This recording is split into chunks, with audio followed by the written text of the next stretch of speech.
Ceci est une émission payée par l'heure de la bonne nouvelle.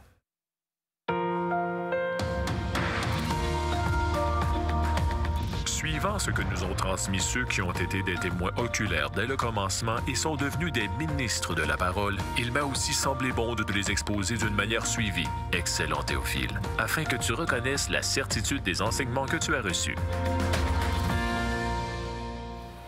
Bonjour et bienvenue à l'heure de la bonne nouvelle. Encore une fois aujourd'hui, en compagnie de François et de Jeff, nous allons explorer un autre passage de l'Évangile selon Luc. Ce qui est intéressant avec Jésus, c'est que souvent, il a pris des exemples que tout le monde pouvait connaître. En fait, il va nous parler aujourd'hui des terrains, de différents terrains de semences. Et on peut s'imaginer que souvent, Jésus a été témoin de personnes, justement, qui étaient en train de semer leurs semences. C'était normal dans cette région parce que la Galilée était une des régions les plus fertiles, hein, parce que c'était pas désertique. C'est une belle région, hein? C'est la région verte, oui. C'est vrai, c'est une très belle région. Très belle région. Donc, sûrement que Jésus a vu ce genre de... ces fermiers faire leurs semences. Et à partir de ça, il a conçu un enseignement très, très profond. C'est ça qui est merveilleux avec la sagesse de Jésus. Il prend des choses simples pour enseigner des vérités très profondes. Et aujourd'hui, encore une fois, le Seigneur Jésus, à l'aide de cette parabole des différents terrains, nous enseigne une vérité qui est profonde. Et toi, François, tu es allé voir les gens et tu leur as posé une question. Oui, dans la vie effrénée dans laquelle on est-ce que ces gens-là que j'ai interviewés, est-ce qu'il y a encore une place pour Dieu dans leur vie? On écoute. Dans le monde effréné dans lequel on vit, est-ce que vous pensez qu'il y a encore une place pour Dieu dans cette société? Bien, c'est sûr que Dieu a été remplacé par plein de choses qui sont plus concrètes et physiques, comme l'argent, la violence, la politique. Je sais pas. À la maison, je dirais. Sûrement, c'est parce que les gens sont pas arrêtés, ils sont pas réfléchis. Ils se lèvent pressés, ils n'ont pas le temps de réfléchir. Ils prennent le temps même pas le temps de dire un merci de « je suis encore vivant ». Je pense que Dieu aura toujours une certaine place dans n'importe quelle société, peu importe dans l'époque que l'on vit. Pour ceux qui veulent, oui, il y a une place, c'est certain. Pour ma part, moi, plus quand j'étais jeune. C'est certain que la place de Dieu, si elle revient, c'est parce qu'il va y avoir de gros bouleversements, des grandes catastrophes, et les gens probablement seront plus capables de s'attacher à la politique ou à l'argent. Alors là, à ce moment-là, Dieu reviendra en force. C'est quand même intéressant d'entendre ces réactions. Hein? Oui. Puis il y a certaines vérités quand même là-dedans. Tout à fait. Que des gens n'aiment pas, parce qu'ils vont dire « Ah, c'est juste parce que quand ça va mal, les gens cherchent en Dieu la solution parce qu'il n'y en a plus ailleurs. » Mais il y a quand même raison. Puis on va le voir avec les sols, pourquoi il y a raison, le monsieur. La semence de la bonne nouvelle pénètre un cœur dans certaines conditions, mais roule sur un autre cœur dans une autre condition. Oui. Et Jésus a démontré qu'il y avait 4 possibilités, en réalité, avec les 4 terrains qu'il nous propose. Il y a la réaction, et tout ça dépend du cœur de l'homme. C'est pour ça qu'on a parlé du cœur humain on parle du cœur humain dans cette émission. L'état du cœur, est-ce que le cœur humain est réceptif ou non à la parole de Dieu? Et on pourrait penser que, oui, tous les cœurs sont réceptifs, mais Jésus nous révèle que c'est pas tout à fait la chose. Quand je fais des cours qui présentent l'Évangile, simplement 11 leçons, et puis moi, des fois, les gens disent « Ah, ben moi, je crois telle affaire, je crois telle affaire. » Fait que moi, j'ai dit « Écoute, à un moment donné, j'ai dit, la parole de Dieu va s'imposer à toi et tu vas devoir faire un choix. Est-ce que tu choisis de croire elle ou tu choisis de croire elle? » Puis souvent, j'aime à dire que si au moins à la fin du cours, tu vas réaliser que tu n'étais pas du tout d'accord avec ce que la Bible enseigne, tu auras au moins compris quelque chose. Parce que là, ça arrive aussi que les gens, ils disent être d'accord avec la Bible, mais ce qu'ils croient, c'est pas du tout en conformité avec la Bible. Alors, si au moins à la fin de l'exercice, les gens, ils disent, ben OK, je suis d'accord, je ne crois plus à la Bible finalement, bien, ça a l'air négatif, mais au fond, ils vont arrêter de penser qu'ils pensent comme Dieu. Oui, parce que la parole de Dieu... c'est différent de ce qu'on pense, puis ça vient nous chercher vraiment. Hein, ça démolit finalement tout ce qu'on a construit. C'est pas évident. Et c'est une autre preuve que la Bible, c'est la parole de Dieu. Hein? Un homme n'aurait pas écrit un texte comme celui-là. Tu sais, c'est impossible. Même la Trinité, un homme qui aurait parlé de Dieu, qui aurait inventé un Dieu, il n'aurait jamais inventé Trinitaire. Il aurait dit « personne ne va me croire ». Tu sais, mais le fait que la Bible révèle la Trinité de Dieu, une personne en fait, un Dieu en 3 personnes, ça démontre encore une fois une autre preuve que la Bible, c'est vraiment Dieu et c'est pas des hommes. Ça vient pas de l'homme. Ça vient pas de l'homme. La Bible flatte pas tellement l'être humain. Elle le décrit tel qu'il est. Alors, moi, si j'avais écrit quelque chose sur l'être humain, j'aurais eu tendance à te mettre plus beau que tu es en réalité. Oh, merci, François. Mais... non, le Seigneur et la parole de Dieu donnent leur juste sur qui nous sommes et heureusement, elle nous donne des solutions. Parce que c'est pas terrible quand on voit qui vraiment on est, mais quand on voit ce que Dieu peut faire avec nous, là, ça devient beaucoup plus encourageant. Et c'est ce qu'on va essayer de voir à travers cette émission. On revient avec le texte biblique après la pause. Vous avez des questions ou des commentaires sur ce que vous venez d'entendre? Contactez-nous par téléphone ou réagissez sur les médias sociaux.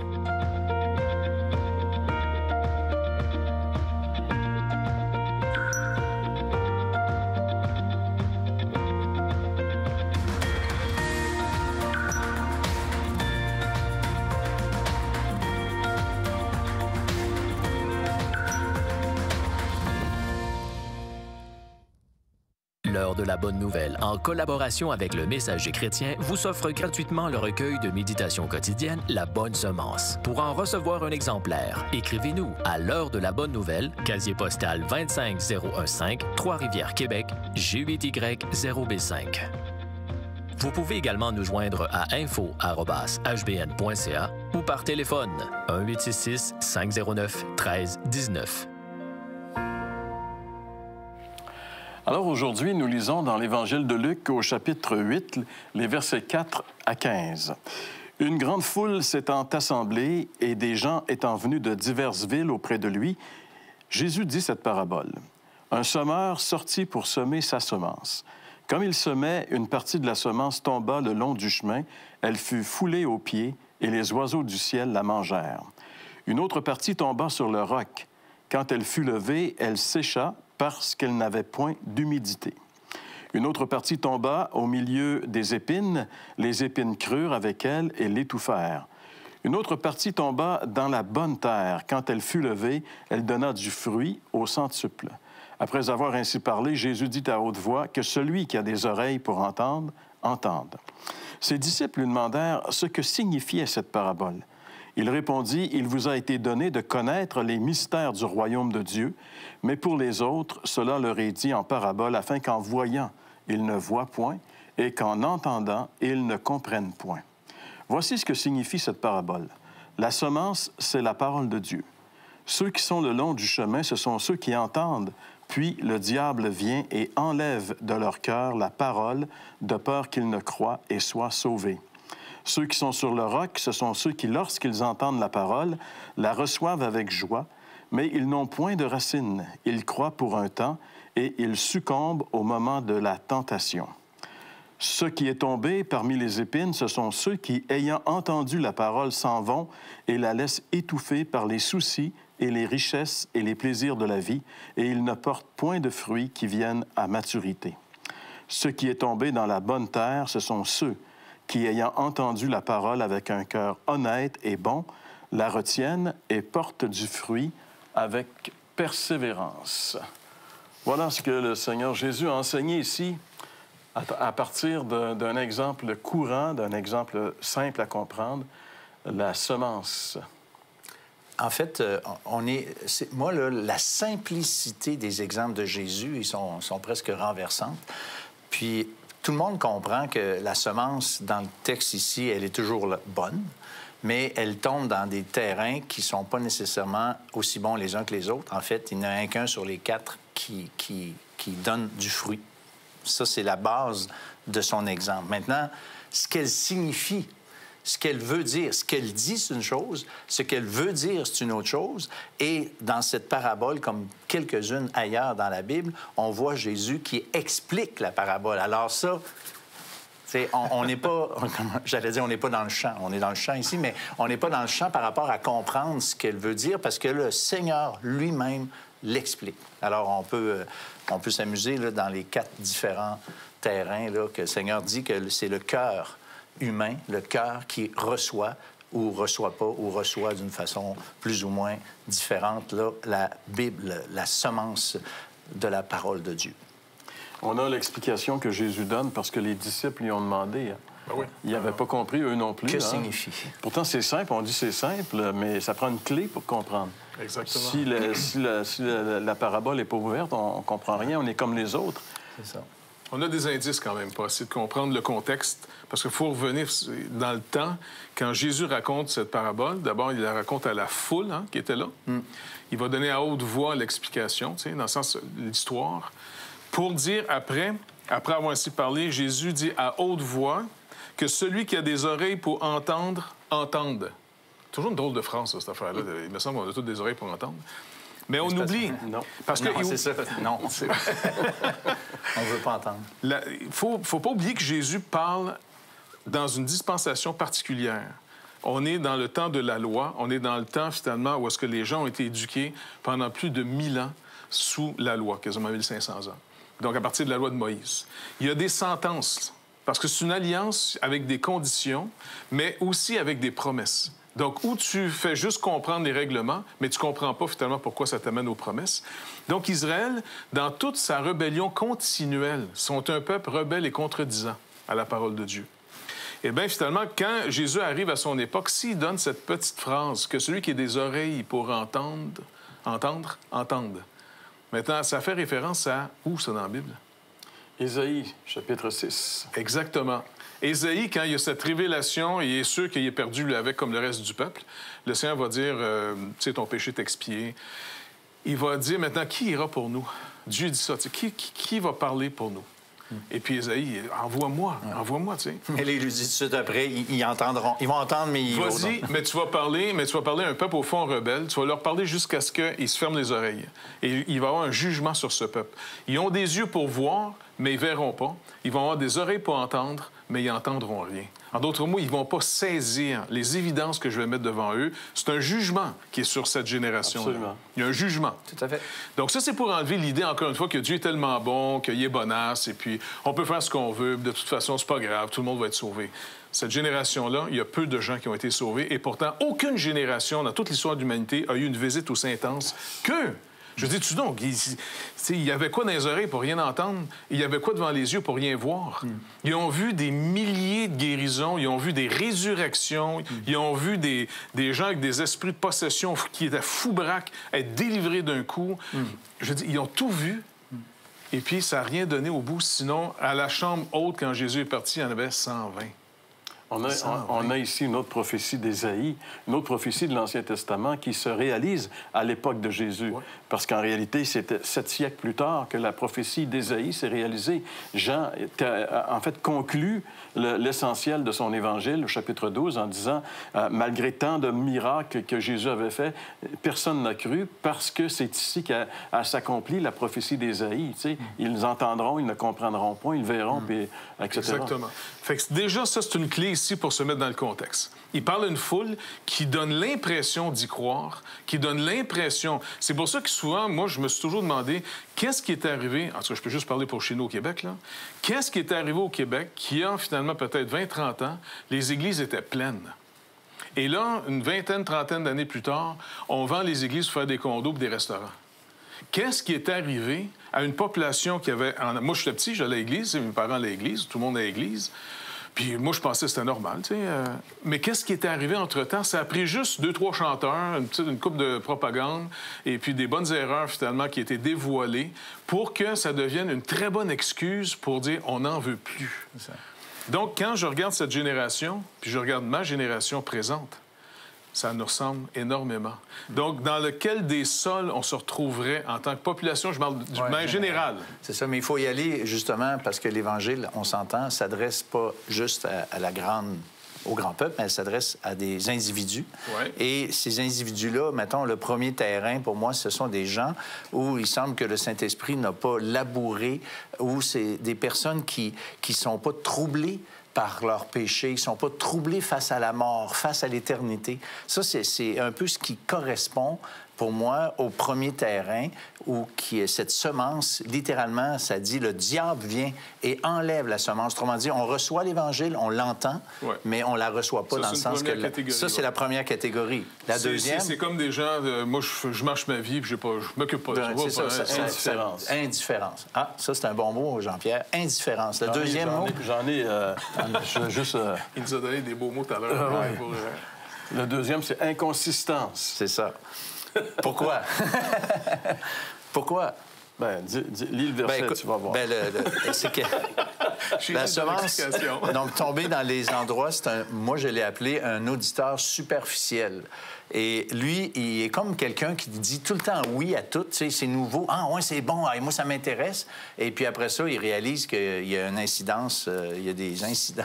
C'est quelqu'un qui manque de consistance. C'est ça, c'est ça. Non, mais c'est vrai. Mais c'est quelqu'un qui s'excite sur le champ d'une bonne nouvelle. Hey, wow, c'est ça, cette affaire-là. Hey, hey. C'est ça. Mais dès qu'il y a une épreuve ou que c'est gênant, on n'est pas quoi, OK, bye-bye. C'est ça.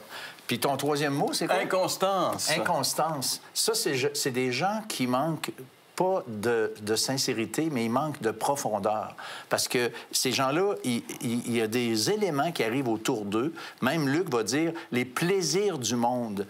Combien souvent j'ai vu des gens intéressés par la parole de Dieu, vraiment intéressés. Je me suis dit, j'ai hâte d'aller les revoir.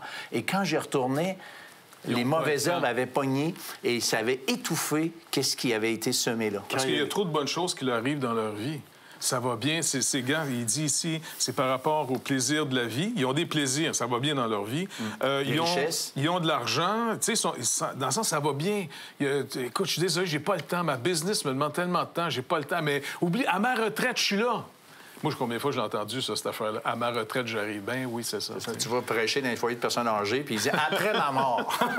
Alors, ces gens-là ne persévèrent pas. Hein? C'est ça. Les obstacles arrivent, puis finalement... Parce que ça va trop bien, j'ai pas... C'est comme les gens décident en disant « les richesses m'amènent beaucoup plus en ce moment que ton message de Jésus ». Alors, d'autres mots, j'ai pas besoin de ta béquille. Si je me blesse, peut-être j'irai voir ça. Mais pour l'instant, ça va tellement bien. Mais je suis pas contre. Chacun sa liberté. Mais pour l'instant, écoute, ça va bien dans ma vie. Je suis pas bien ça, j'ai réussi, tu sais. C'est ça. Puis il reste le quatrième terrain. Insistance, François. Insistance. Explique-moi ça. Bien, eux autres, ils persévèrent. Beau temps, mauvais temps, ils continuent. Parce qu'ils ont trouvé la perle dans le champ. Ils savent qui est Jésus. Ils savent que ça vaut la peine de tout vendre ce qu'on possède pour acheter le champ, pour être sûr. Écoute, tu sais, toi, Jean-Pierre, tu vas dans d'autres églises évangéliques d'où tu es, OK? Puis moi, j'ai un grand plaisir quand je vais dans d'autres églises évangéliques, puis je vois, je vais le dire comme ça, des faces qui sont là depuis des années. Tu sais, je me dis, ça, eux autres, là, c'est des gens qui correspondaient au quatrième terrain. Mais l'espérance, récemment, j'ai parlé de cet enseignement-là, mais quelque chose d'important qu'il faut réaliser, qui n'est pas clairement exprimé dans le texte, mais moi, là, j'ai eu cette expérience d'être un 2 ou 3e terrain. J'ai reculé quand j'ai entendu l'Évangile et finalement, je me suis converti une couple de mois plus tard. Alors, je pourrais dire la chose suivante, c'est que j'ai changé de terrain. C'est-à-dire que mon cœur, qui était dur ou qui s'est laissé prendre par d'autres choses, bien, le Seigneur a changé mon cœur, a labouré mon cœur au point que la semence de la parole de Dieu a eu un effet. Et 46 ans plus tard, je suis encore là, mais je l'attribue à la grâce de Dieu, je l'attribue à la puissance de son esprit, je l'attribue à la parole de Dieu qui a fait partie intégrante de ma vie pour avoir une vie qui tienne la route, mais surtout une vie qui est caractérisée par l'espérance éternelle. Et ça c'est merveilleux, mais je peux pas dire, moi j'ai eu un bon terrain. Je peux même pas dire ça. En terminant, Jeff, j'aimerais que tu reviennes un peu sur le Québec. Oui. Quel terrain est-il? Tu parlais de l'évolution Moi, je pense que le terrain du Québec se retrouve comme les gens en ont pas le temps, en disant « Ah, pas contre, pas pour ». Tu sais, c'est l'indifférence. Tu peux faire ça chez vous, comme quelqu'un dit, tu sais. Et puis, on présente aussi le deuxième terrain. D'un fois, on voit des gens venir. Il y a un certain enthousiasme, il y a des problèmes, il y a des crises qui arrivent. Ils peuvent arriver à l'Église. Mais tu te demandes pourquoi ils sont venus. C'est-tu à cause des programmes qu'on a, ainsi de suite, tu sais. Mais moi, je pense que c'est surtout le premier terrain, l'indifférence. Je m'en vais quelque part dans la vie, je me promène sur la planète. 2, Écoute, j'ai pas le temps, je pars une business, ça va bien dans ma vie, je viens d'acheter une maison. Écoute, tu sais, dans le sens, les gens, là, c'est les voyages ici. On a des opportunités que nos grands-parents n'avaient pas du tout. Ouais. Moi, je me rappelle, mon oncle, ma tante étaient les premiers chez nous qui avaient fait un voyage en dehors du pays, en Grèce. Ils avaient gagné ça à la télévision. Et puis, on en a parlé pendant des années à tous les Noël. Puis, mon oncle, raconte-nous quand tu étais à Paris, puis après ça, à Athènes, en Grèce. Et puis, c'était la grosse affaire. Aujourd'hui, c'est rendu... On est étudiants, on a déjà fait notre voyage en Grèce. Non, mais dans le sens que on oublie qu'on sort d'une période où est-ce que les gens n'étaient pas si prospères. Maintenant qu'on a une prospérité, c'est comme, OK, j'ai pas le temps de m'occuper de l'Évangile. Moi, j'ai une vie à vivre. Tu sais, laissez-moi profiter. Puis on entend combien de fois, t'as juste une vie à vivre. C'est pas vrai. C'est malheureusement pas vrai. Parce que la vie, elle n'arrêtera pas juste ici. Il y a quelque chose qui s'en vient après, puis il y a des conséquences de ce qu'on fait en ce moment. Donc, moi, je pense que le terrain, on doit prier que Dieu laboure. Un cultivateur, ça laboure. Ça travaille fort pour que la semence puisse pénétrer le sol. Alors, vous qui nous écoutez, vous venez d'entendre que votre cœur est un des 4 que Jésus a énumérés. On espère que le vôtre, c'est le 4e, le bon terrain où la parole de Dieu est semée et elle germe et elle porte du fruit. Comment est-ce que ça est possible, encore une fois? Eh bien, c'est notre ami Jean-François qui va nous expliquer tout ça après la pause. Vous avez des questions ou des commentaires sur ce que vous venez d'entendre? Contactez-nous par téléphone ou réagissez sur les médias sociaux.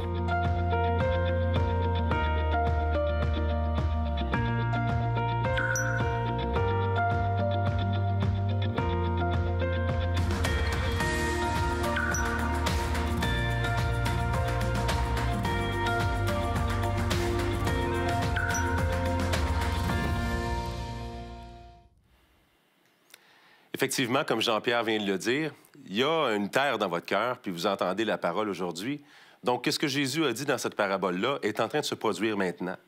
La parole est en train d'être semée. Que vous le réalisiez ou pas, elle est en train d'atterrir dans la terre de votre cœur en ce moment. J'ai beaucoup aimé ce que mes collègues ont dit ici. Les 4 terres représentent quelque chose. Je vais essayer de reprendre la même structure que Jean-Pierre a proposée. La première, c'est l'indifférence. L'indifférence, peut-être que vous avez tourné puis que vous vouliez trouver les bonhommes pour les enfants. Je ne sais pas qu'est-ce que vous vouliez faire. Vous êtes tombé là-dessus. Vous avez fait comme « Ah, c'est quoi ça? » Effectivement, comme le dit Jeff, peut-être que vous vous êtes jamais vraiment posé de questions par rapport à ça. En fait, c'était pas vraiment un souci dans votre vie. Dieu, la religion, la vie après la mort. Sauf qu'on veut peut-être vous stimuler. C'est peut-être pas pour rien que vous êtes là puis que la parole atterrit dans votre cœur aujourd'hui. Elle atterrit maintenant. Laissez-moi vous poser la question puis vous dire... Si vous n'avez pas contrôlé le moment où vous êtes né dans ce monde, puis si vous ne pouvez pas contrôler le moment où vous allez partir de cette vie, est-ce que vous pouvez vraiment dire que vous contrôlez votre vie? En réalité, non. La vie ne nous appartient pas. Elle nous est donnée. Comme on ne pourra pas durer toute l'éternité, comme on ne peut pas rester toujours ici sur cette terre, il faut se poser la question. Il y a quelque chose qui s'en vient après. Ce que vous allez entendre concerne un Jésus qui vous appelle aujourd'hui. Donc, la première terre, c'est celle-là. La personne la reçoit. Ça tombe. Et puis, elle peut décider de rien faire avec. Mais surtout, le texte nous dit que c'est les oiseaux du ciel qui viennent puis qui prennent les graines pour s'en aller avec. Parce que, en fait, le diable, ce qu'il veut, c'est qu'on ne croit pas. Quand il nous empêche de croire, il nous empêche de recevoir le don de la vie éternelle que Dieu veut nous donner. Maintenant, la deuxième terre, c'est peut-être la vôtre. Votre cœur peut changer d'une terre à l'autre. L'autre terre, c'est celle de l'inconstance. Non. C'était de... Ouais, en fait, la deuxième terre, c'est celle où vous entendez la parole de Dieu, mais ça vous intrigue, vous aimez ça, ça vous inspire, ça vous stimule, mais en même temps, il n'y a pas d'action précise qui est faite par rapport à ça. La troisième terre, ça va être celle où vous entendez la parole de Dieu, elle produit un effet, vous pouvez même vous dire chrétien. Comme on peut se dire peut-être croyant. Souvent, on entend ça, on entend les gens au Québec dire « je suis un catholique non pratiquant ». J'ai déjà entendu quelqu'un dire, je trouve ça intéressant, je suis une personne honnête, non pratiquante. Ça ne fait pas nécessairement de sens. Ou on est croyant ou on ne l'est pas. Mais je vais vous proposer une chose ici. Encore là, il y a des éléments qui ont été soulevés par mes collègues ici, mais j'avais justement l'intention de vous parler de ça ici. Jésus parle d'une autre parabole en disant « Le royaume des cieux est semblable à un trésor que quelqu'un a trouvé dans un champ. Dans sa grande joie, il est allé puis il a vendu tout ce qu'il possédait pour acheter la terre, parce qu'il avait trouvé le trésor. » En définitive, la semence qui vient de tomber dans la terre de votre vie aujourd'hui, elle est supposée de vous montrer un trésor. Le gros danger, mes amis, je vais vous dire, c'est pas tant que ça la terre numéro 1. Je pense que c'est la terre numéro 3. Là où vous écoutez l'émission depuis longtemps, et puis que vous profitez beaucoup, vous appréciez beaucoup, mais que vous n'avez pas réalisé que le trésor demande que vous vendiez tout ce que vous possédez pour vous donner à ce Jésus-là. Le danger, c'est d'être sur le bord de la porte du royaume des cieux, puis de rester là parce que vous le savez que d'entrer, ça va demander votre vie. C'est ce que je veux vous encourager à faire aujourd'hui. C'est la plus grande chose que vous pouvez faire dans votre vie. Ça va être le plus grand réconfort que vous allez trouver. Ça va être le plus grand bonheur que vous allez avoir trouvé. Il faut lâcher le morceau. Il faut vous donner à Jésus, celui qui est mort pour vous, qui vous appelle aujourd'hui. Répondez avec un cœur d'une bonne terre. Vous avez des questions ou des commentaires sur ce que vous venez d'entendre? Contactez-nous par téléphone ou réagissez sur les médias sociaux.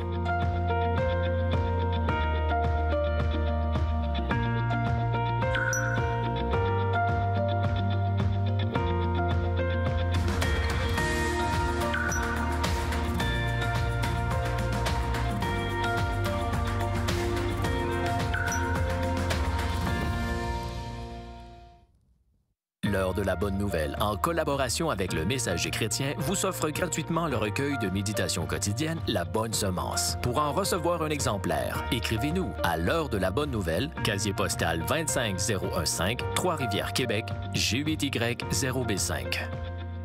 Vous pouvez également nous joindre à info@hbn.ca ou par téléphone 1-866-509-1319. Merci Jean-François de nous rappeler l'importance de recevoir la parole de Dieu comme étant ce qu'elle est, un trésor immense qui peut transformer nos vies. Mais le drame que Jean-François a souligné aussi, c'est qu'il a parlé des gens qui sont presque, tu sais. Et puis il y a une brochure qui avait été écrite dont le titre était « Presque l'aveu de la défaite ». Alors, on peut... Tu sais, j'ai presque pas manqué mon autobus. Tu sais, je l'ai presque attrapé, mon autobus. Non, non, tu l'as manqué, ton autobus. Alors, quand il s'agit de l'éternité, c'est vraiment solennel. En fait, être presque sauvé, c'est être entièrement perdu. Voilà. Non, mais c'est exactement ça. C'est sérieux. Oui, c'est pour ça que Jésus a parlé de cette parabole des différents sols, afin que les gens puissent réfléchir à l'importance. Et ça revient encore à ce verset qu'on a entendu à plusieurs reprises au cours des émissions précédentes. Aujourd'hui, si vous entendez sa voix, n'endurcissez pas votre cœur. L'importance de réaliser que c'est une grâce que Dieu nous fait, de nous permettre d'entendre la parole de Dieu. C'est une grâce que Dieu nous fait. Et si on entend, l'important, c'est de recevoir cette parole comme étant la chose la plus précieuse que nous allons recevoir dans notre vie. Car cette parole de Dieu a le pouvoir de transformer notre vie et de nous apporter l'assurance de la vie éternelle. On se donne rendez-vous la semaine prochaine pour une autre émission de l'heure de la bonne nouvelle.